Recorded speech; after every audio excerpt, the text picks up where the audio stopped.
jaamu yàlla fi ñu koy jëlee jaamu yàlla du mbirum sentiment du mbirum làmbatu ay texte la te mooy qaala allahu qaala rasuluhu sun borom tabaraka wa taala daf ñoo booleeg yonente bi alayhi salatu wasalaam jox ko ab téere wax ne ko wa anzalna ilayka dikra li tubayyina linnaasi ma nuzila ilayhim yàlla boole jox yonente bi alkitab bi nga xam ne mooy alquran ak alxikma bi nga xam ne mooy assunna moo tax nit ki mënuloo jaamu yàlla tabaraka wa taala lu dul ni da ngaa dellusiwaat ci ñaari référence yooyu mooy alquran ak sunna soo fi bàyyee nag alquran ak sunna di doxee sentiment damaa foogoon ni li baax na damaa jàppoon ni li baax la jàppoon naa li aayul da ngay sànku mooy dal ñu bëree bëri ci nit ñi tey parce que jëf ji pour ñu nangu ko daa am ay charte bi ci jiit mooy an laa yu'bada allahu illa bima shara yàlla kenn du ko jaamu lu ci li nga xam ne moo ko tëral yoonal ko ni lii nañ ma ko jaamoo fu ñuy xamee ni lii yàlla tëral na ko yoonal na ko ngir ñu jaamoo ko mooy alquran ak sunna ba ci topp mooy al ixlaas nga def ko li wajhillahi xaalisan defe ko ngir ut aw tur wala mbooloo wala intérêt àdduna da nga ko def li wajhillahi xaalisan ñetteel ba mooy mutabaatu rasuli sallallahu alayhi wa sallam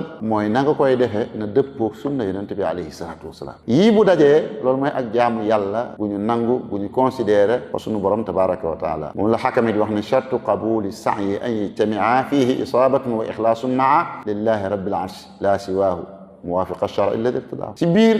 buntu ba mu naan wa innama diinu ata bin naqli laysa bi awhaamin wa hadis al aqli diine du sentiment du dama ko foogoon du dama ko njort woon ay texte la qaala allahu qaala rasuluhu